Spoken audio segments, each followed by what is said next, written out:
Hello again, everyone, and welcome to the front line with Joe and Joe. Joe Pasillo and Joe Resinello. And once more, dear brothers and sisters, let us go into the breach. And so we're pleased to be here again Sunday nights, 8 o'clock. We're going across a whole bunch of platforms right now. Just want to remind everybody, if you're watching us on Facebook, please share this video with your friends. We're going to be talking about a lot of topics. I'm going to let you know what we're going to be talking about tonight. Share, like. On YouTube, most importantly, please subscribe to the Frontline with Joe and Joe if you're watching us there. And also, please hit the little bell. That really helps us a lot. That's what I found out recently, okay? Subscribe, bell. Get the little thing going on. And we got a great show for you tonight. Remember, check out the Crusade channel when you can. That's at crusadechannel.com. And on there, you got Mike Church's show, Aaron Barker, Rick Barrett. You got the Frontline with Joe and Joe. And they always do a 30-day trial run. Yeah, it's free. Right, and Joe and I don't gain anything from that, but we always encourage everybody because Mike Church runs a great channel out of there. And just to give you a heads up, that like Joe and I always say, there's so much going on right now. There's so much to talk about. I mean, we're going to talk about tonight. You know, we're trying to blow up narratives. We're not alone in this. This is what a lot of people are trying to do. But blow up all these narratives that are going on out there. Here's the bottom line. You have a majority of Black Americans. This is according to a new poll, and we're going to get into it. Gallup, majority of Black Americans favor higher police presence. You have Senator Marsha Blackburn. She's talking about how to defeat cancel culture. It's about time that somebody in our government is talking about defeating cancel culture. Democrats, their plans for the election, they are radical. If you thought these people were radical, wait till we get to that story. And also some recent examples of voting by mail, both in New York and Nevada, and it was not pretty. You got 1 in 4 mail-in ballots were disqualified in New York City. You got Las Vegas, over 223,000 mail-in ballots bounced as undeliverable in a recent primary election. And we're going to finish with teachers' unions. That's all I got to say about that. And, you know, make sure that you get your stomach ready when we talk about exactly what the teachers unions want to do in order for them to go back to work. It's flat out extortion. That's what it is. So having said that, you know, we thank you all again. Comment, any questions, comments, concerns, anything like that, by all means, and we'll try to address those all in the com box. Having said that, I'm going to turn it over to Joe Resinello. As Joe said, we have a lot of good content out there. We recently did a very, very powerful interview, had a powerful interview with Beverlyn Beatty. Yeah, check it out. It's on our YouTube page, and it's also being streamed by the Crusade channel. It's gotten quite a bit of attention, and I think it's a very powerful message. She's an amazing person, and what she's doing out there is great. And she represents what the left can't stand: young, Black, conservative Christian. That's a recipe that the left definitely doesn't want you to know about. That's why they try to censor her, arrest her. Okay, she's a brave girl. So yeah, that interview is great. Like Joe said, you'll find that both on our Facebook page and on our YouTube page. So where are we headed, Joe? So we're going to begin with Gallup. It's a poll outfit, and basically they say the majority of Black Americans as of August favor a higher police presence, as Joe said. The recent Gallup poll shows that 81% of Black Americans want the police presence to remain the same or increase in their neighborhood or area. Most Black Americans want the police to spend at least as much time in their area as they currently do, indicating that they value the need for the service that the police provide, the poll concluded. Also, 83% of Hispanic Americans and 88% of white Americans share the same attitudes. Now get those numbers straight real quick. 81%. So when they talk about white people, Black people, Hispanic people, everybody's in the 80s. Every group, as far as police presence, is in the 80s. Okay, go ahead. But this is the significant part that I want to bring out, and I believe this is a metric that matters in the 2020 presidential election. The previous Gallup poll, this was released in late July, so you're talking in a matter of weeks, showed that only 22% of Black Americans approved of abolishing police departments, while 90% showed great interest in specific, this is in quotes, specific reforms aimed at improving police relations with the communities they serve and preventing or punishing abusive police behavior. Now, that is a humongous shift in a matter of weeks. You're talking about going from 22% in late July to 81% on the record to support police. This, to me, is huge. Because here's the thing. You could use, they're crafting language now. You hear Susan Rice. They're not using the term defund the police. They're using all types of political language. But the bottom line is this. If you live in a neighborhood and you are getting terrorized by thugs, your business is in jeopardy, you could call it whatever you want. That's right. You're not stupid. You're basically under the thumb of thugs. That's going on. And that's why you're seeing this shift from 22% of Black Americans in late July said they approved of abolishing the police to now 81% saying they want a higher police presence. You see, Trump is going to run as a law and order candidate. And we all know that if Joe Biden wins, he's not going to do a damn thing. Yeah, let's say he to help this situation. That's right. Now, let's say, for argument's sake, he tries to just ignore it, which there's many things that Biden is just going to simply ignore. That's going to be his main thing. In other words, he's not going to get into things that are controversial. Like this is controversial for the Democrats. You got whites, blacks, and Hispanics, over 80%, basically saying, we want more of a police presence. So what Biden's going to do is Biden's just going to try to ignore it. Not going to be something he's going to want to address. Why? How did the previous Gallup poll end? Specific reforms at improving police relations. That's common sense, right? I think anybody can get behind that.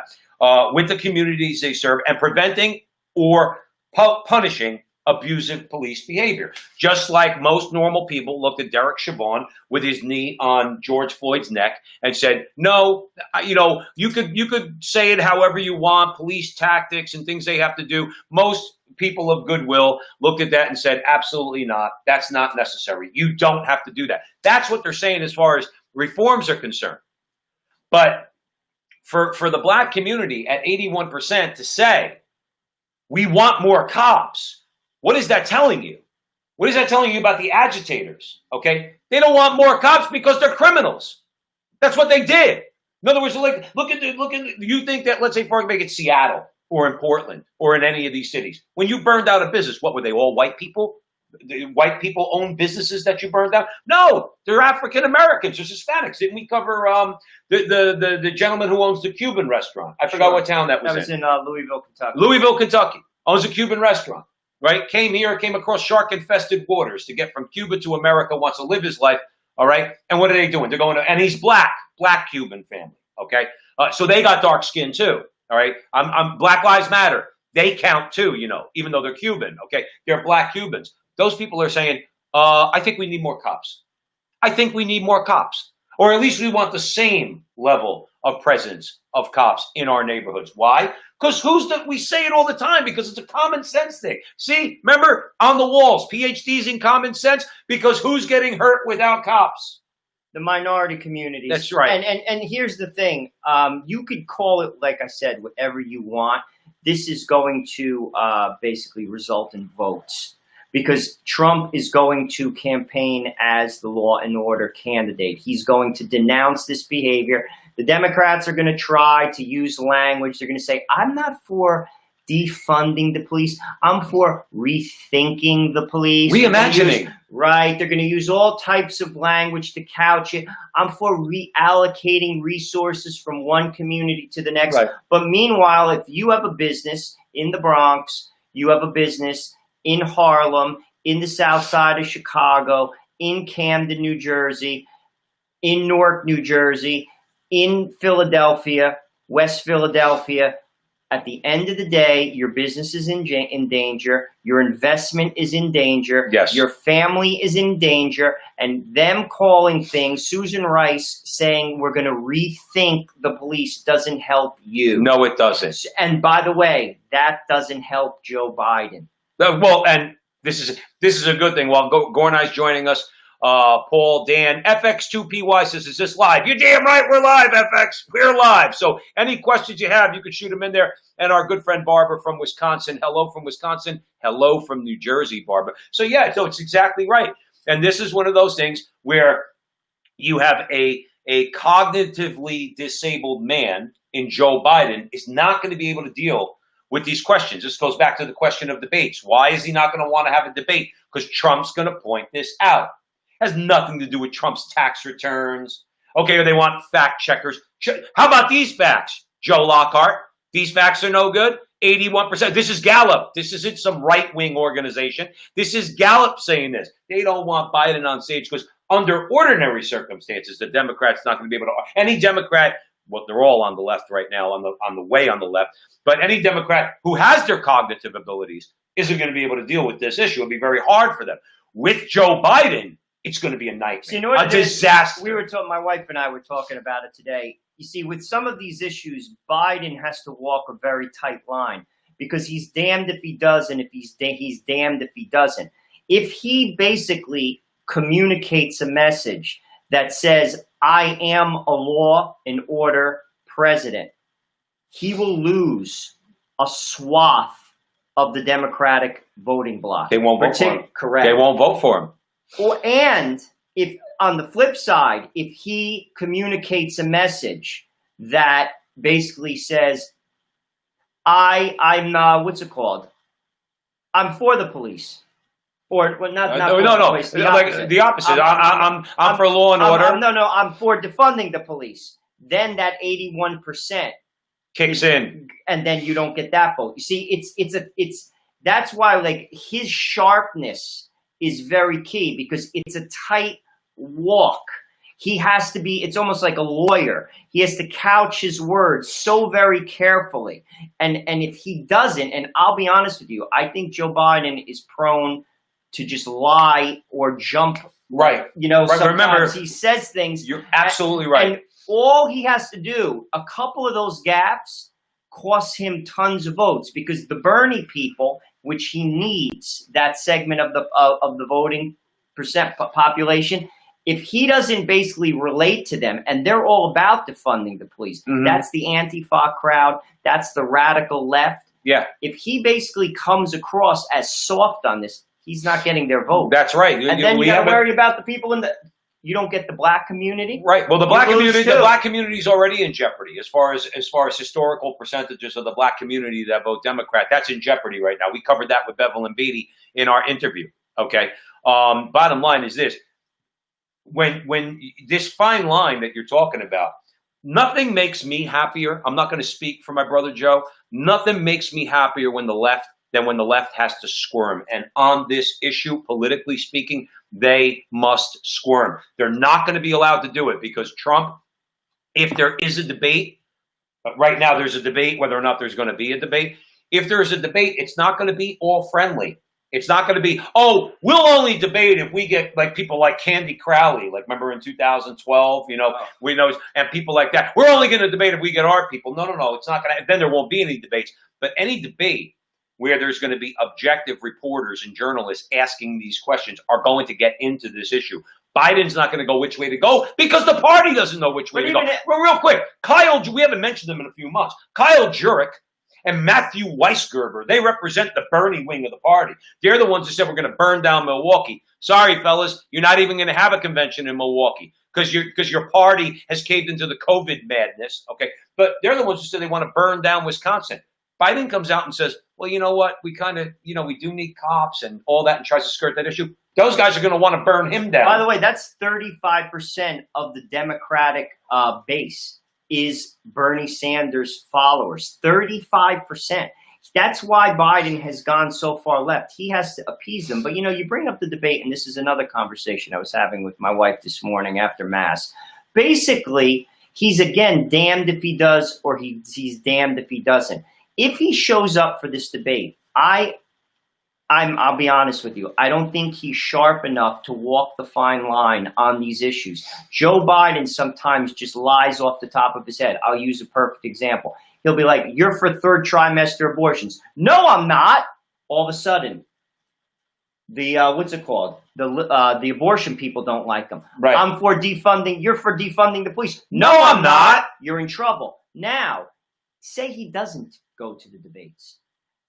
Basically, Trump's going to roast him on He's that. going to call He's him a gonna roast coward him to on the that. American people, and he's going to, you know what he's going to do? And they'll call him a hater for it, but it doesn't matter. They've been calling him a hater for 4 years, or close to 4 years. He's going to turn around and say Joe Biden's a coward, and the DNC are cowards because they wouldn't get on the same stage as me. Do you? And this is what he'll say. Here's a prediction. He's going to say, "Do you want cowards running this country?" Because Donald Trump's going to say, "They've thrown everything at me, and I'm willing to go on that stage." But Joe Biden is going to make an excuse as to why he doesn't want to go on the stage. And the real reason why him and Tom Perez and Barack Obama and AOC and Bernie and Elizabeth Warren and the rest of them don't want him to debate is because they're cowards. And That's what he's going to Can say. you be the president if you can't have a debate? You see, That's where right. it comes right down to. And here's the thing. Sadly, there's probably about 40% of people who would vote for Democrats if it was Donald Duck. Yeah. It doesn't matter who it is. They would pull the lever. 40, that's sad, but that's true. If Donald Duck and Grimace were basically the two candidates, 40% of America would pull the lever.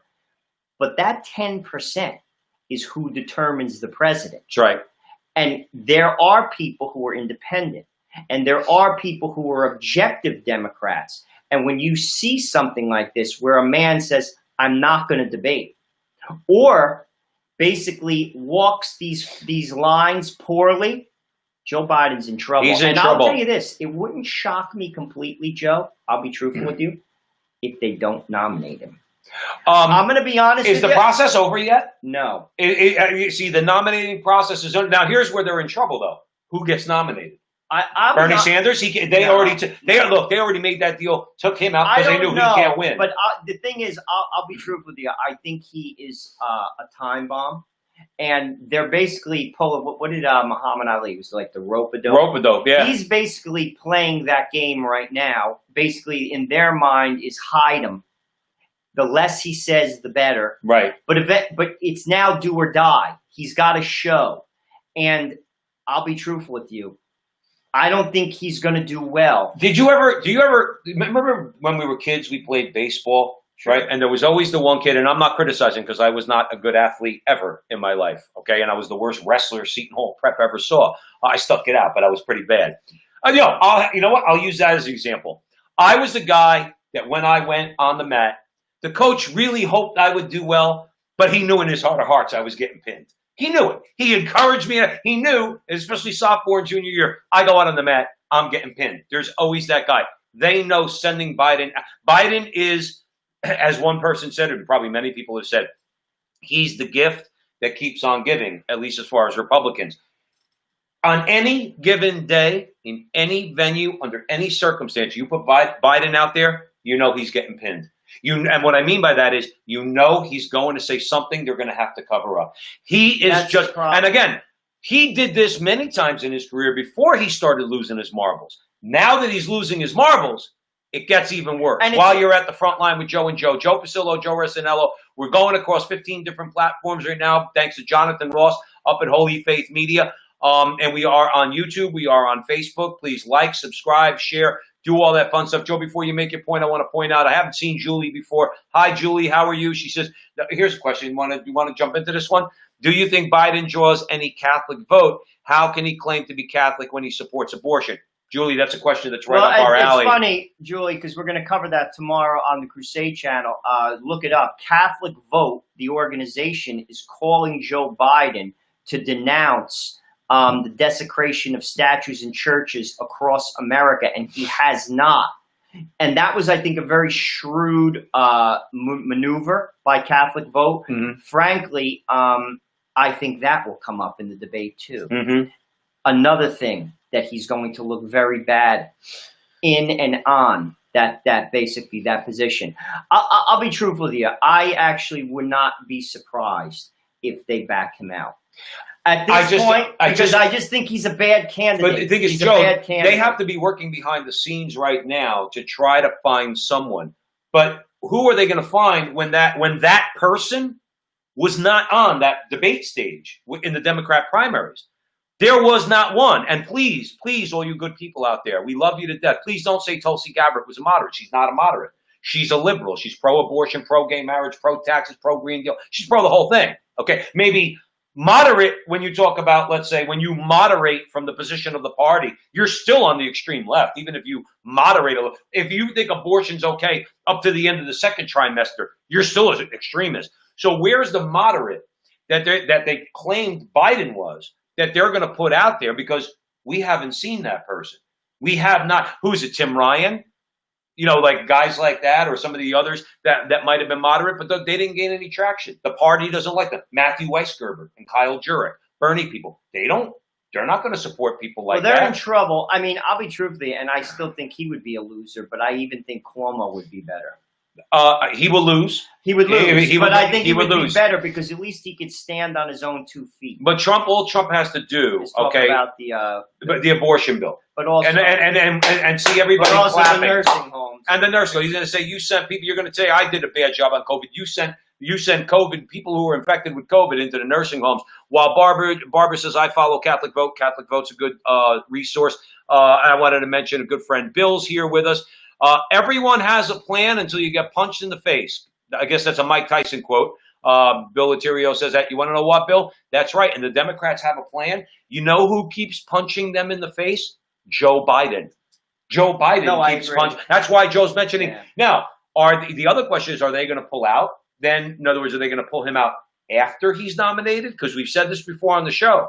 In New Jersey, we have experience with that, where a judge said that a scandal-ridden senator, that the Democrats in this state could back that senator out. That was Senator Torricelli back in the day.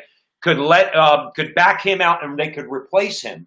Okay, after he had already gotten the nomination because he was an incumbent senator. And a judge turned around and said, yeah, you could do that because this judge was obviously a leftist. Okay, will they try that? My guess is Joe might be right. Come September, when Biden's nominated, they're going to say, you know what? He's just incapacitated. What if they said he got COVID? I'm just talking about lies. Just straight because I don't tell him to take hydroxychloroquine. But he'll be fine. Like I actually think he's a bad candidate, and I would not. Someone, Teresa just said possibly Hillary and Michelle. I think they're both losers, Teresa. I think Michelle doesn't have the stomach. Michelle Obama doesn't have the stomach for it. I don't think she'll throw punches. Like that's why Oprah didn't do it. You have to be a street fighter to be in this race, and I don't think Hillary is, but Hillary's a loser. Didn't she prove that once already? It could be potentially Susan Rice. You could have, who knows? But I'll tell you what. Clearly, it's a rope-a-dope strategy. They're hiding Biden until they can't. The debates are coming. It's telling to see if they bring him in for the debates. And if they do, I'll be honest with you, you don't have to worry about Trump slitting his throat. Joe Biden is going to slit his own throat. And it's going to get really bad for them because the polls, and again, I'm only going by the polls that they're presenting to us. A couple of weeks ago, 3-4 weeks ago, the polls are showing, national polls, Joe Biden is well, not no more. Not no more. Okay? Because by all the polls have tightened. All right? Even their polls have tightened. And in the battleground states. So if they're within 2, 3, 4 points, you know what that means? That means disaster for the Democrats. I'd like to remind people, and Joe and I have been following politics for a very long time. Every single Republican in our lifetimes, every single one, come May, June, July, in an election year, is always behind by 10 points. I don't think there was ever an exception. Bush was behind by 10 points to Al Gore. Bush was behind by 10 points to John Kerry. The Democrats are going to win. The Democrats are going to win. And they end up not winning. But going by their own polls, Trump has tightened it up. And the battleground states, that's the key.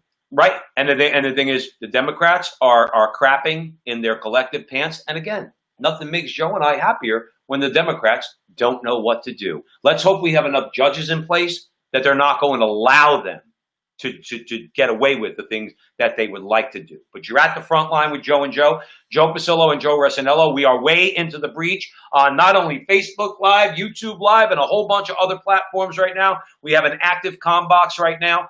And yeah, Joe, where are we headed next? We're going to go to Tennessee to a favorite of ours, Senator Marsha Blackburn, who shares a guide to defeating the cancel culture mob. About time somebody stepped up. This is what she had to say. Good evening, Ann. How are you? Ann, what's happening?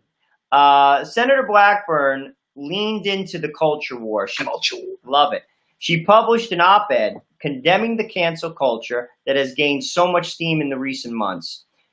In a piece entitled, "Here's How to Stop the Cancel Culture Mob," Blackburn called on all Americans to fight the cancel war the left has waged in their destruction of statutes, violent protests, and the removal of history.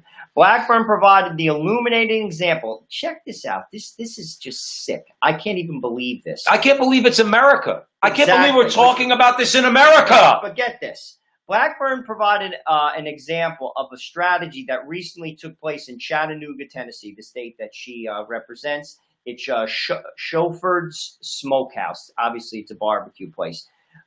Now, catch what they did wrong here, or let's put that, what they did wrong here. Shuford's sin, if you want to call it, was that they filled a food order that was going to customers who were attending a pro-police rally. And the mob was successful. Imagine that. Make no mistakes. This is what Blackburn writes. This is nothing less than an attempt to extort compliance from the American people. The left wants you to know that all of this violence and unrest is on you. But if you fall in line, we will go away. If you comply with our demands, we will refrain from confiscating your livelihood. So here's a restaurant that basically provided food for a pro-police rally, and the mob cancels them. Right. This is America. And guys, listen, today. And listen to what they said. If you want us to go away, listen, all you thugs out there. Okay, Joe and I know. We grew up in Newark, New Jersey, so we know exactly how it works in the street. And you don't have to go up to Newark to know it. Okay.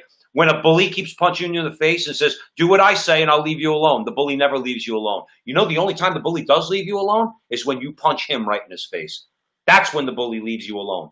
And Marsha Blackburn, at least as far as I'm concerned, is one senator. Sure, there's a couple of others that are pointing this out. You don't cancel anybody. Okay, you thugs, Antifa and the rest of you. You have no right to cancel anybody. This is where I blame conservatives. When are conservatives going to step up? When are conservatives going to say, you want to know what? That business over there, they discriminate against Christians. Boycott them. Don't go in there. Don't spend a dime, whether it's Netflix, whether it's HBO and the rest of them, when they spit at you in your face, because not only if you're Christian, but if you're religious at all, okay? When are we going to boycott them? And this is Tennessee. I know. This isn't even like New Jersey or Illinois or New York City or LA in California. I mean, this is Tennessee. And what did they do wrong? They fed a pro-police rally, and the mob canceled the business. You see, this is not an American idea. This is not the America I grew up in. I'm just telling you that right now. And I'm sure to all our good listeners out there, it's not the America you grew up in. And like Joe said, we've covered this in the past too. I'll tell you this, if Joe Biden wins, the mob is vindicated because the behavior is vindicated. It's not going to stop. When it stops is if Trump wins, and frankly, if you ask me, they have to put a stop to it. If you ask me, the police have to get a little bit more aggressive. If you ask me, I'm not talking about hurting people, but what I am saying is you don't allow what happened in Seattle with regard to Chaz, that little, Chaz, whatever it is, area that they basically fenced off in the middle of the city. You don't allow what's going on in Portland, period. You don't allow it. That's right. And we do have the power to stop it. This is the United States. It stops in a few hours. I wish people would realize that we have the power. In other words, we sit here and we complain. Okay, we try to highlight stories where there's people that try, but ultimately, the message that Joe and I are trying to get across, this is up to us. This is up to us. This is on us. They're only getting away with what they're getting away with because we let them. No, but Look what happened real quick. Look what happened, okay, in Nutley, New Jersey. When BLM came down the street and they wanted to tear down a statue of Columbus. And you know what? There was a bunch of Italian guys there that, of course, the media is going to call racist, which is the furthest thing from the truth. They basically went like this. Absolutely not. You're not taking down this statue. And it was a bust. It wasn't even like a full-blown statue. You're not taking down the statue. You know what? The statue's still there. You know, you must stand up. You cannot allow the leftist mob, and that's what it is. It's got nothing to do with race. It has everything to do with ideology. You can't allow them to go get away with it. So when they do get away with it, it's our fault. Chris Lopez is joining us. How you doing, Chris? Nice to see you. Would Gavin Newsom be vice president or LA Mayor Garcetti? I don't know if Garcetti's talking about shutting off water and electricity if you have more than 2 people in your house. I'm exaggerating, of course. So I don't know if that guy's going anywhere. And Gavin Newsom outlawed singing in church. Now, again, Chris, doesn't that kind of appeal to your moderate, your middle-of-the-road, independent-minded person in the Midwest who attends a Christian or, a Catholic church? You know what you do there? You sing. But Gavin Newsom, I mean, again, these are all things that they've stepped in, and Trump is going to point out.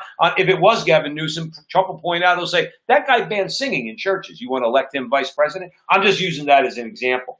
But the point is, the larger point, we must step up and we have to stand them down. We have to stare them down. We have to let them know you do not intimidate us. You do not in any way, and we're not violent like they are. No, but I'm even just talking about the police or even the National Guard. You have to have order. You can't have a society where people are permitted to hurt people or intimidate people. See, that's not, and I'm not trying to be like, authoritarian or talking about like people call you a fascist. No, that's not fascism. You're protecting innocent people.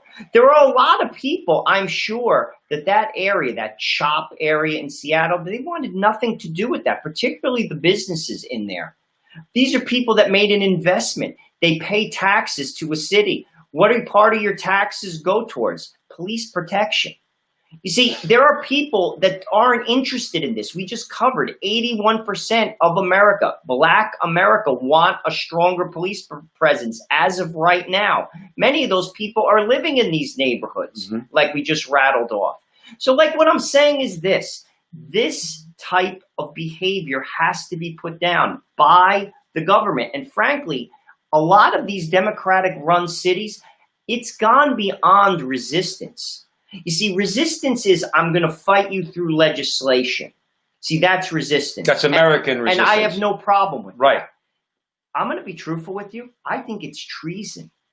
I think what is going on in some of these cities, it's treason. Well, it's not protest in any constitutional sense of the word, is it? In other words, Linda's here. Hi, Linda. How you doing? Linda says, how did the mob cancel the pro-police event? They didn't, Linda. They canceled the smokehouse that filled an order for the people that ordered the food who were at the pro-police event. So basically the way it was is they found out that the food came from Shuford Smokehouse that went to these people at the pro-police event, and then the leftists went in front of Shuford's to shout them down, shut them down, but basically bully and intimidate them. So that's pretty much an overview of how it went down. So again, you're right. They keep hammering the same thing. Peaceful protest, it's not peaceful protest. No. If you shut down, now what are they going to say if you come in to try to shut down my business and I'm saying you get somebody who has a little bit more of a violent tendency and they see their business about to get shut down? That person may shoot you or hit you over the head with a bat. All right, or call their buddies and come out and they'll clear the sidewalk right away. Now, again, this is what we've spoken about before. That's what we can't do because that's what the left wants. What we need to do is we need to hold these Democrat mayors and city councils accountable. You say, if you're a business owner in CHOP, in Chaz, in Seattle, will you keep voting for these people? You keep voting for that city council. You keep voting for people like that mayor out there, the one who said it was going to be the summer of love. You keep voting for them. Well, you know what? Sorry. Then you get what you deserve what you get. And we don't want you to get that. Well, it begins with cutting federal funds. You see, what I would do if I was the president, the first thing I'm doing is I'm cutting your federal money. You don't get a cent. You basically starve them out. All these areas, I wouldn't give you a penny. Right. I'm not funding you to act like basically thugs. Right. That's number one. But number two, you can't allow this. I said this months ago. And I'm not talking about, again, being authoritative or basically being like too heavy-handed. You're protecting people. Not everyone who lives in these communities, I'll even go so far as to say most people are not for this. When I see who are these people are the people who get up and go to work, who raise kids, who basically mow their lawn and take out the trash every Tuesday and Friday. Right. They're not interested in this. They want to just live. This is basic stuff. This is when you take off your Republican and Democrat hat, when you basically can't step out of your front porch because you're going to get shot because the police aren't there. You see, it's gone beyond it. And these mayors and governors like Michigan, they're enabling it. It's become a political tool. They're punishing you. Right. Because you voted for the orange man. The orange man. That's what they're doing. It's as obvious as the day is long. Right. So this is why, if you ask me, it's got to stop. And sadly, the elites know it's going on. They don't want to get their designer shoes dirty. They're not in the manure, but they're like, wink, wink to the mob. Do my dirty work. Right. That's what's going on. There are many Democrats who know that this is happening, and they're perfectly fine with it. And you said the right thing. We can't be afraid to accuse them of treason. If you're for this, what you're saying is you're for the violent overthrow of the American government. That is treasonous.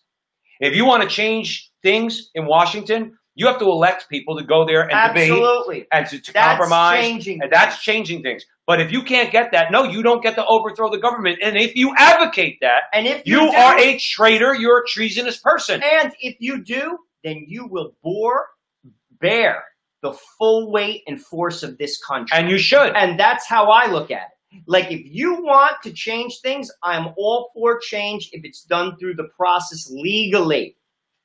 But if you want to do it through violence like this, then, sir, you are going to face the wrath of the United States of America. That's right. And that's how I look at this. And these mayors are treasonous. Yes. They are traitors to this country, allowing people to get hurt. We've covered it time and time again on this show. We had the chief of police, Carmen Best, in Seattle. She's a black woman. And she's the chief of police. She's speaking out against the city council constantly. They recently took away their ability to use a pepper spray to control violent mobs. She said, this was what she said, expect property damage. And what she said directly, we will not risk our lives to protect property. Right. Because of what you just did in the city. That's a treasonous action. That is, to be honest with you, that's a child having a hissy fit. I lost the election, so I am going to do everything I can to force people to vote. And like she said, she's saying, fall in line. That's the message. Right. The answer is no. No. We're not going to fall in line. I'll tell you what we are going to do. We're going to put you down. You see, that's the law and order presidency platform that Trump will run on. And frankly, if he is elected and doesn't have to get reelected again, expect it. Well, I am putting you down. You are not going to hurt people.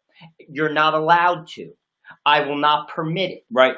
And frankly, I'm all for it. That's right. Because if local law enforcement is not going to do their job, the president and the federal government have every authority to go into the states to restore law and order. If in fact in these cities, the police are being told to stand down. I want to say one thing in fairness to Carmen Best.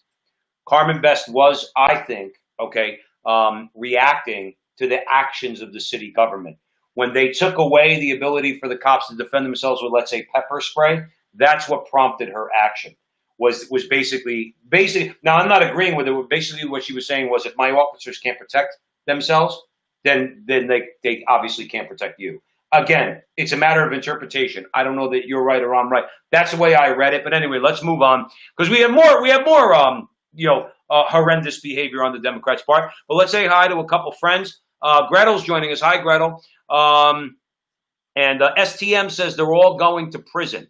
Who, STM? Just to let us know. In the meantime, you're listening to The Front Line with Joe and Joe. Joe Pasillo, Joe Resinello, Way in the Breach, Sunday nights on Facebook, YouTube, and a whole bunch of other places. So where are we headed next, Joe? We're going to talk about the Democratic election plans. There's some stuff that we want to cover with regard to what was in one of the 1,800-page coronavirus bills that were passed, the stimulus plans. So I want to break that down because a lot of people may not know about this. Basically, the Democrats are planning a collection of unnecessary and dangerous and wildly unpopular election changes for November. And I'm going to break that down, how they're unpopular and who doesn't like them. And you never hear about this, actually, in basically mainstream media. And this is why we're here, and that's why we're going to break it down. These are some of the things that they have supported and that are in the coronavirus stimulus bill. Sending millions of ballots across states based on outdated voter rolls is just one of numerous controversial ideas being signed into law by Democrats while the media does not cover it. It doesn't stop here. Ballot harvesting, a controversial practice wherein political operatives are allowed to go door to door gathering votes. It's a system even the Los Angeles Times states, and I quote, opens the door to coercion and fraud. Get that? That's the LA Times. That's not Fox News. That's the LA Times. It's opposed by 84% of independents and a remarkable 76% of Democrats. Now, who's the other 24% of the Democrats? Kyle Jurek and Matthew Weisgerber and the Bernie crowd.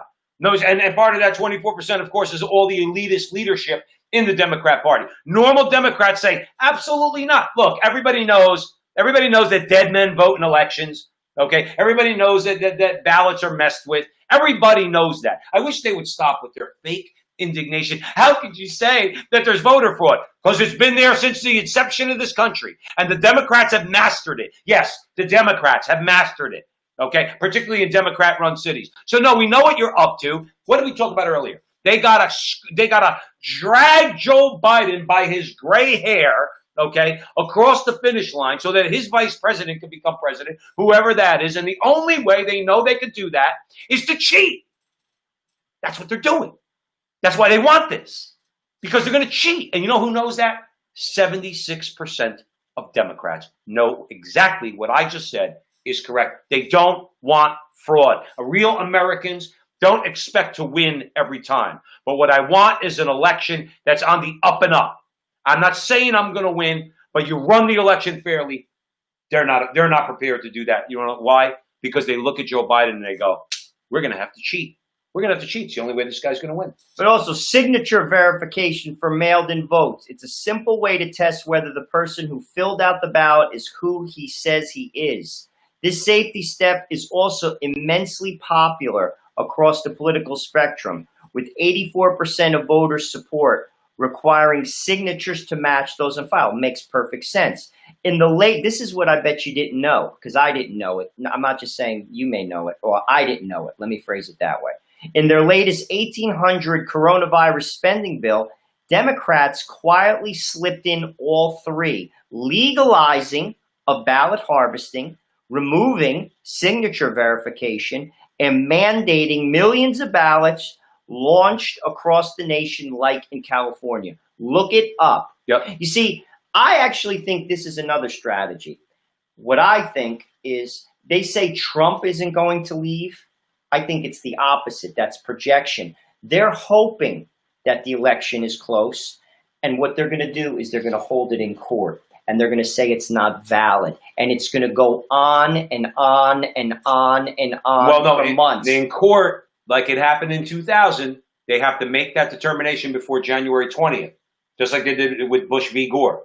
So if it does go to court, in other words, it will be resolved, let's say, between November 4th and January 20th. But you're correct as far as, again, when you have the media on your side, you basically could say anything you want. But for 4 years, they're going to hammer home, just like they did with George Bush in 2000. He's not the legitimate president. Al Gore is. The Supreme Court made him president. No, the Supreme Court acted like normal judges and basically said, no, we're not letting you cheat. You can't get away with this. So I agree with you. They'll lose in court. Well, no, we can't even say that because we don't know about John Roberts. But they probably would lose in court, but they're going to have their case, and they're basically going to say that Donald Trump is illegitimate the same way they've been doing for the last 4 years. It's just going to be more of the same. The difference is, though, Trump's not going to have to worry about re-election, okay? And if these Democrats, if they disgust the American people enough, like Joe's describing some of these people, okay, a lot of those people are going to say, you know what? I'm not only voting for Trump, I'm voting for a Republican congressman. I'm going to vote for a Republican senator, and screw these guys until they straighten their butts out. That's the unintended consequence of what the Democrats are trying to do. Then what are they going to do? What are they going to do if Trump has the House, Senate, and the presidency? What are they going to do? They're going to try to kill him. That's what they're going to do. Don't make no mistake about it. We're in a dangerous place in this country. And right now, and I'll be truthful with you, nothing would shock me. Nothing would shock me. I mean, I even say that with trepidation to say that. But nothing, the hatred for this man, I have never seen hatred like this before in my 50 years of life. I have never in my life have seen hatred like this. And remember what Joe always says, and I always say, okay? We always say this at the front line with Joe and Joe. The hatred is not for Donald Trump. The hatred is for you because you had the audacity to vote for him. You had the audacity not to vote for Queen Hillary. Who do you think you are? You think you have rights? We tell you what to do. People think we're exaggerating. Look at what's going on. Look at how they send out their foot soldiers to go shut down a smokehouse because they filled an order for people who were at a pro-police protest. They hate you. And you know what? I really think that the American people are starting to really wake up to that, including Democrats and independents saying, you know what? Who do these people think they are? Do they think they can just do whatever they want? Do they really think that? Do they think they're going to tell me what to do? But you're right. George Soros has billions of dollars. Billions. Do you know what it would take to bribe somebody? In other words, let's say somebody who could in some way, some shape or form cost the president his life. You give that guy, let's say, for argument's sake, let's say this is an old mob tactic, and we are talking about gangsters after all. When you're talking about the Democrat Party and people like George Soros, what's it to say to a guy who, let's say, a guy's got cancer, let's say he knows he's gonna die soon. Bribe a guy $10 million. Listen, you're gonna die, but we'll give your family $10 million. We need that wire. Rip out that wire when you're doing the mechanic check on Air Force One. In other words, or something along. I'm being hypothetical, but you understand my point. It's not hard to bribe somebody to kill somebody else or to try to cause their death with all kinds of money. You brought it up. No, I know. Joe, you said they're going to try to kill him. I said it. I just said, oh my God. I love you, Joe, but you said they're going to try to kill him. But it wouldn't shock me. And it's like we're at a point that it's unbelievable. I can't believe we've come to this point. You know, listen, as Joe has said, one man can't make the country or break the country. America has stood through a lot of things, but we are at a point that people, I mean, I'm sure you've all experienced it. There are people, relationships have severed because of this. I mean, Europe, like it's gotten, I've never seen anything like it before. And I'll tell you what, I do think Trump is going to win. And I don't know if they're going to accept it. You see, it's just like with Lincoln. Lincoln defeated the South. Whether you like it or not, it's a historic fact. The Confederacy was put down. They killed them because they couldn't take it. You see, some people, when you lose, you're gracious in a loss. I'm not saying that that's going to happen. I hope it doesn't, clearly. But nothing would shock me at this point. The hatred for this man, I have never seen hatred. And it comes down to this. He's challenging their power. Yep. And they're not having it. Nope. They're not having it. Michael Moore, believe it or not, as much as I really can't really stand his positions, he predicted, believe it or not, that Donald Trump was going to win. Mm-hmm. He's one of the only people that did. And what he did, he basically said was this. He said, electing Donald Trump is the American people, in effect, throwing a grenade into Washington, D.C. That's basically what the action was. It's like a proverbial grenade. Mm-hmm. And those people in D.C., those powerful men and women, and the media, they're not having it. Right. They're not having It's true. it. People of power just don't give up power. You see, they're not easygoing guys. You don't invite an alligator in your house and say, don't eat the kids. Right. It's nature not to. Are you making a swamp analogy? But what I'm saying is, these are people, they're not easygoing people. No. And they're not having it. That's why they're winking at the mob, who's basically running rampant And let's through make it cities all over America. Let's make it clear. There's a lot of Republicans behind the scenes that are applauding these actions too, because there's a lot of the reason why these people have power. A lot of them are Republicans, establishment Republicans. Okay, they don't care what BLM does. They don't care what Antifa does. They don't care what the rest of them do, because in their mind they're like, well, they hate Trump too. They hate Trump because they're part of the same establishment. These are people who call themselves pro-life. They don't care about abortion. They call themselves pro-family. They don't care about gay marriage. In other words, all they're worried about is making money. All right. So you have one side of oligarchs that wants to give all power to the government. You have other side of oligarchs wants to give all power to corporations. And what you have in the middle is a deal where the left and the right come together. Is the corporations say, make sure you give us the things we asked for, and we'll give you all the power you want. That's really what it comes down to. Let's say hello to a couple people. Karen's with us. Hi, Joe and Joe. Love the energy. Well, we're trying, Karen. It's Sunday night. I haven't eaten actually today, but thank you for the compliment. STM, I think, clarified. He said the traitors are going to prison. Let's hope Bill Barr, STM, has something to say about that. And Gary's joining us. How you doing, Gary? So, Joe, where are we headed next? Well, we're going to give some examples. Oh, I wanted to say one thing, if that's okay. Sure. The lesson from the story, I have put this in there, where the Democrats, their election plans are radical. When you hear self-applauding speeches from politicians on the left celebrating their heroic stand for election integrity, remember what they're doing under the table. They're undermining your vote. Well, we want to give some concrete examples about what these Democrats are up to with regard to elections. We're going to talk about New York, and we're going to talk about Nevada. These are examples of the vote, vote by mail, and what the type of tactics that they're using, which we just illustrated in the last segment. Let's go to New York first. 1 in 4 vote by mail ballots were disqualified in the New York City Democratic primary. The New York City Board of Elections disqualified 84,208 vote by mail ballots. That's 26% of the total cast in the June 23rd Democratic presidential primary. This is according to the New York Post. 1 out of 4 mail-in ballots were disqualified for arriving late, lacking a postmark, or failing to include a voter signature, or other defects. Votes are still being counted from the June 23rd primary, where several close elections were only decided weeks later. What's going on here? This is exactly what they are talking about. It's election chaos, Joe. And this is what Trump is talking about. And also, get this. This past week, Representative Carolyn Maloney, this is a Democrat in New York City, declared victory. This is this past week, more than 6 weeks after the vote was. This is what we have to deal with in America. I don't understand why it can't be very simple.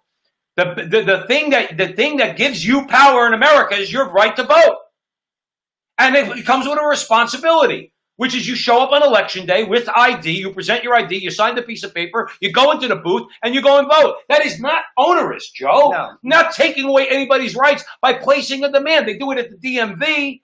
In other words, you get more problems at the DMV than you do when you wake up in the morning to go and vote. Why are people not demanding? Democrats too, don't you understand that if you open this Pandora's box, Republicans are going to figure out a way to do the same damn thing to counteract what you Democrats are doing? What do you think? Republicans are just going to sit by and let you steal elections? They're going to start to do the same thing. And here's the thing with what I just said, which is fact. 1 in 4 vote-by-mail ballots were disqualified in New York, 26%. New York State is still encouraging voters to vote by mail rather than in person. With that reality, which I just told you, nearly 2 million voters statewide requested mail-in ballots, and the system was overwhelmed. This is for the June particular election, the primary. This is according to NBC. NBC News, NBC4 New York said that. And they described it, this is NBC, as a tidal wave of absentee ballots that overwhelmed the system, which typically only handles around 5% of the vote. I'm not making this up. Right. This is coming from the liberal media. CNN would say you're just ginning this up out of some right-wing conspiracy theory, but it's true. Channel 4 News. That's why President Trump has reiterated his concerns at press briefings at the White House, where he said that states that do not have existing vote-by-mail systems run the risk of irregularities that could delay the result of the presidential election. We're seeing that in the primary. 6 weeks later, Carolyn Maloney declared victory. 6 weeks. Guys, supposed to declare victory or concede the next day. It works. Right. But this is all part of their strategy. You see, at the end of the day, what they're doing is this. Let me put it into common sense, plain speak. PhDs in common sense. They are not interested in the voice of the American people. They are telling you who needs to be president. That's right. That's what this is. And that's them saying, how dare you? I have a strong and sneaky suspicion that the American people are going to re-elect Donald Trump, and I will not permit it. Right. I'm just putting it out there. Yep. That's the message. That's not political speak. When you see tactics like this, and I'm going to give you another example that just recently took place in Nevada. More than 223,000 mail-in ballots sent to registered voters in Clark County, Nevada, were bounced as undeliverable in the state's June primary election. This is from released data that came out. That equates to 17% of the total 1.32 million mail-in ballots that were sent out to the county. Yeah, you think that's a problem? Now, there are states like Oregon and Washington that have spent years building their mail-in voting systems and are notably aggressive with voter list maintenance efforts. Pride in their own systems does not somehow translate to other states like Nevada and New York. And that's what Trump is speaking about. Here, I want to draw a comparison in past elections. In 2012, in 2014, in 2016, and 2018, these are the general elections.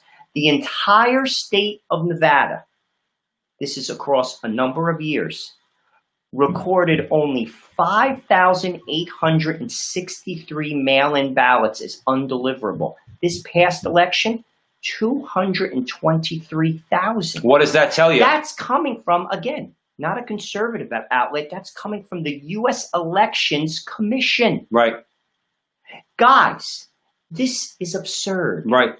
This is absurd. And when they try to call you all sorts of names, when you say that, no, we need election integrity, and they say, well, you must be racist. I won't say the words because I'm a Catholic man and we don't curse on this show. But you probably understand what my response to that is. No. The answer is no from now on. Just like we always say on this show. The answer is no. We're not going to have this. Okay? We're not going to have mail-in ballots going to everybody. If you see that interview, by the way, with Trump and the guy, I think, from Vox. I forgot the guy's name. And Trump kept talking about, no, they're sending out mail-in ballots. to people who are not even asking for them. And the reporter interrupted Trump like 4 or 5 times within a minute span and said, no, they're applications. And Trump said, no, they're applications. Trump eventually moved on. That reporter had to come out and apologize because he lied. But you see, it doesn't matter. Nobody's going to see the apology. All they saw was him going back at Trump 5 times in 1 minute saying, no, they're applications. No, they're applications. No, they're ballots. And it's creating fraud. And it's perpetrating fraud. And they don't care. You see, again, they're not interested in the voice of the American people. Right. And let me put a finer point on the conversation. And Barbara, who's from Wisconsin, maybe could validate this. Recent data has not shown a compelling public health justification for mail-in voting. And I'm going to give you an example. In Wisconsin, their April election, this is in the heat of basically the spike, the corona spike. This is April. Only 52 of more than 400 voters and poll workers were confirmed. 400? 400,000. So 52 out of 400,000 voters or poll workers were confirmed to have contracted the virus. None of those cases were fatal. 0. Nobody died. This equates an infection rate of 0.02% of 1%. Right. So, like, again, this is a strategy to steal the election or to put the election into question. And they'll say something. I've heard all the same sound bites. Mail-in ballots, it's fine, it's fine. Yes, it's fine in states like Florida, which, by the way, Trump said, I'm for having mail-in ballots. Why? Because they have the infrastructure. You see, it's about having the infrastructure. I just rattled off 2 states, Nevada and New York. They didn't have the infrastructure. I also just rattled off 5 years where Nevada had 5,800 in 5 elections, mail-in ballots, and in this past June election, they had 223,000, a system that could not support it. Right. You see, this is an example, a tangible example. This is what they're saying to you. I am not interested in your voice. Either you're too stupid or it's not in my interest because I have power. I am an elitist and I am an oligarch to have Donald Trump in that seat, and I will not permit it. That's what they're saying to you. Right. And this is why we, as the American people, must get out and destroy them in November. That's right. In November. We must destroy them. Not the way they do it, where they want to. By voting. We have to vote it. Vote them it's like out. 7 o'clock, and it's like New Jersey just went for Donald Trump. How would that be? That's what I want to talk see. about a dream. Let's give a couple shout outs. Mr. Gerardo's joined us. Hey, Mr. Gerardo. He said, what did POTUS mean by not seeing him for a while? Not sure. Didn't hear about that one. Maybe you let us know. Daniel, what's happening, Daniel? Dan, hope you're feeling better. You're in our prayers every day when we pray the rosary. Absolutely. Kamala will be Joe's choice. I don't know. People hate that woman. And Anthony Pieri's with us. It's disgraceful. Paisan, you're exactly right about that. And Ann and Bill and everybody else. So we got a few comments going on in there. So this last story, is this the last story? Yeah, it is. So this last story, I'm gonna warn you. Now, I generally, everybody knows, I tend on the show to be a little angrier than my brother Joe here. Okay, this story and what it's about and the people that are involved in it really, really make the vein pop out of my head, and I get really angry. I'm going to try to be calm as I can be, but you'll understand why as Joe introduces it. But we're at Frontline with Joe and Joe Pasillo and Joe Resinello. Please, please, please share our videos with your friends on Facebook. Like and subscribe and hit the little bell on YouTube, and anything else you can help us with would be really, really great, and we really, really appreciate all your support. I will mention, I haven't mentioned it already, we on generally every show, whether here or the Crusade channel, we do have an ongoing GoFundMe campaign. All of you people have been very, very generous with us. We were able to buy new equipment that we're going to get this week, really up our game. That's because of you. But we have at Support the Frontline with Joe and Joe on GoFundMe if you want to drop in a couple bucks. Having said that, get ready for this next story. Teachers' unions are now trying to blackmail the entire country into meeting a set of leftist political demands for reopening the schools this fall, using COVID-19 as their excuse. More than any other group during this pandemic, teachers' unions have shown themselves to be objectively selfish and hyper-political about teaching during the pandemic. Just about the last thing these unions seem to care about is educating children or helping the country get back on its feet. Now, this is where, as St. Paul might say, you have to gird your loins, okay? Because you're going to need to stomach what their demands are. Go ahead, Joe. This is what they want. This Now is catch the demands of the teachers' union. Catch this clearly. That's why I say share this with your friends so that everybody knows these are not such wonderful. It's about the kids. It's about the kids, and we're just teachers, and you're picking on us the way they used to yell at Chris Christie when he used to say you're taking advantage of the system, and we're not going to allow you to anymore. And they cried, Joe. Remember, they cried. They called Chris Christie a bully. Listen to this, and then determine for yourself who the bullies are. Go ahead, Joe. They want rents and mortgages canceled. I want mine canceled too. A massive infusion of federal money There's a shock. Taxing billionaires and Wall Street. Moratoriums on new charter schools and voucher programs and standardized tests. And of course, police-free schools, among other things, as their demands. Now let's go to a specific list, because I don't like to just make sweeping statements. I like to give examples. That's what I'm going to do right now. Let's go to New York City. One group is demanding teachers not be required to return to school until a minimum of 14 days have passed after any new COVID-19 cases, claiming their lives are at risk if schools open. Let's go to Massachusetts. The state's second largest teachers union is demanding remote-only instruction across the state.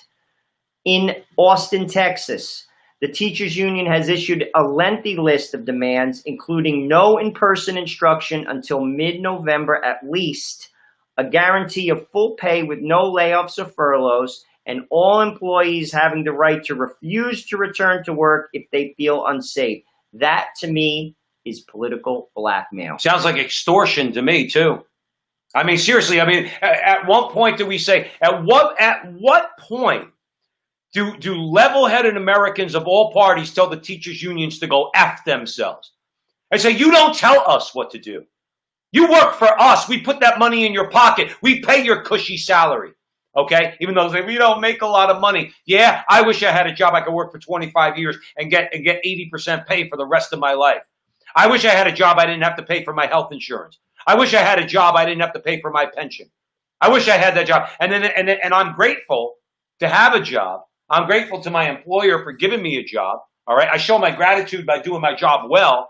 You people, you know what you do? We employ you, all you teachers. Through our property taxes, we employ you. And you spit in our face. You're not going to go back to school. You know damn well it's safe. And even if it was something somewhat like this, your demands, well, actually, you're going to push through your leftist wish list, and you think what? That people aren't going to notice your extortion and your blackmail? Doctors, this is science. A doctor from Stanford has spoken out vehemently about going back to school, and that the risks and how it will hurt children far outweigh the risks of them basically getting or giving the virus to a teacher. Also, there's a doctor in Santa Monica, California, which we covered. I can't think of his name off the top of my head, but we covered it last week. He also has spoken out vigorously, and he is very vocal. So the science is there for people to go back to school. But let's also talk about the lower class and the middle class. These are people who can't afford to have tutors. These are people, many of which, that don't have the educational level to homeschool their kids. Say if their child's in, say, advanced chemistry, physics, taking foreign languages, like, say, German in high school, stuff like that, they're going to suffer. It's the upper classes that have the money, that could pay for tutors, that could also, many of those people can homeschool their kids because they basically took classes like that in college or even postgraduate studies. So who gets hurt? Right. It's the immigrant. It's the poor. It's the minority. That's who's getting hurt by this. Mm-hmm. This is the same party that says that they're for these people. Right. You see, again, get off the plantation. Well, listen, you mentioned the plantation. I mean, are you serious? The black liberal establishment that would probably support this? I bet you all the inner city black liberal establishment supports this. What are they saying? Moratoriums on new charter schools and voucher programs and standardized tests? What are they saying to these young black parents? Most of them young black mothers, let's face it, single moms in the inner city. What are they saying to them? Because are you supporting that woman when you say that you're not going to be able to get a voucher? Do you think a woman who's in Camden, a single minority, could be Latino, could be African American, possibly working 2 to 3 jobs to put a meager meal on the table, is going to homeschool her kids? Do you think she could work from home in her basement from her laptop? She doesn't have a job like that. Right. You see, this hurts the poor. And they're, again, using it as leverage. And it's the science that backs up what I'm saying. A doctor from Stanford, doctors from, again, I noted it last week, a doctor from California in Santa Monica, California. Look it up. Doctors are saying it. Also, in the story we covered regarding the doctor from Stanford, this was in the mainstream media. 5 pediatricians. It could have been on Channel 4 News. It was one of the main, like Channel 2, Channel 4, Channel 7. Mm-hmm. They all said they're sending their kids back, their own kids back to school. Right. I personally, my kid goes to Catholic school. She's going into 1st grade. They're offering both options. You could either 100% from home or 100% going to school. They're going to have like little cells, like screens, and they're going to have, you have to wear a mask. They're going to have temperature checks, all the whole deal, but you can go back. Right. But at the end of the day, again, some people don't have that luxury in some of the poorer neighborhoods. What about that kid? And what's going to happen to that kid? They're going to fall behind. Do they care? No. Know who they care about? Get Donald Trump out of office. Gretel says it right. They want to continue to dumb down America. And you know who's waking up to that, Gretel? That all the African Americans whose kids have been dumbed down in the last generation because of the actions of the Democrat liberal establishment. And I know nobody likes to say this, the black liberal establishment, okay, who are running those plantations along with the white liberals, okay, they have no problem hurting these kids. Just real quick, Anthony's with us. Anthony gave out an LOL. He says that's because they know the pandemic will be over after the election. Right, November 4th. Listen, I don't know what happens if Trump gets elected. Oh, Biden gets elected? But if Biden gets elected, you're never going to hear the word. Ever. In fact, you know what? COVID-19, if you utter that, will be considered hate speech. And it'll be outlawed. You're probably right. Right. So, like, if you mention COVID, you'll be accused of hate speech. So don't worry. If Biden gets elected, there is a little upside. COVID's going to be gone. And everyone's going back to school November 5th. Right. November 5th. And the teachers' unions are going to demand that the children be in school because the computers that they're on their Zoom meetings are hurting their eyes. Like something along those lines. Karen says, worried about the educational well-being and mental health of our kids. Karen, they're not worried about a damn thing other than political power. You know that. I know that. Joe knows that. We all know that. That's what all of this, Joe and my reason for being here is to point out that everything we talk about when it comes to the left is about political power.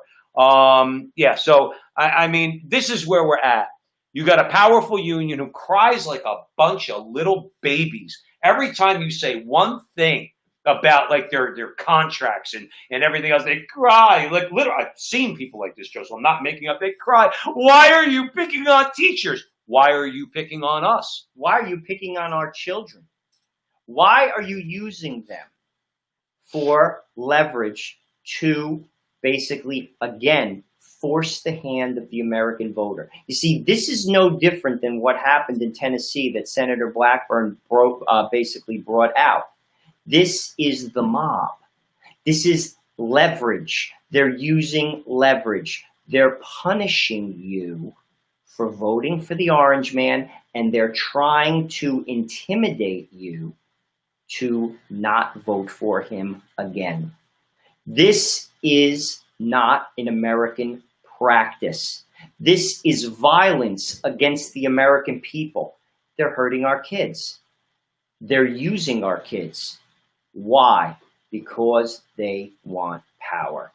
And that's a perfect place to end it, because it's ending on the most truthful statement that we can make. They want power, and that's it.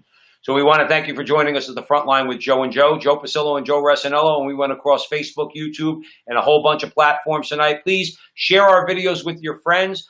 Encourage your friends to, like us on Facebook. That's, of course, if you like us.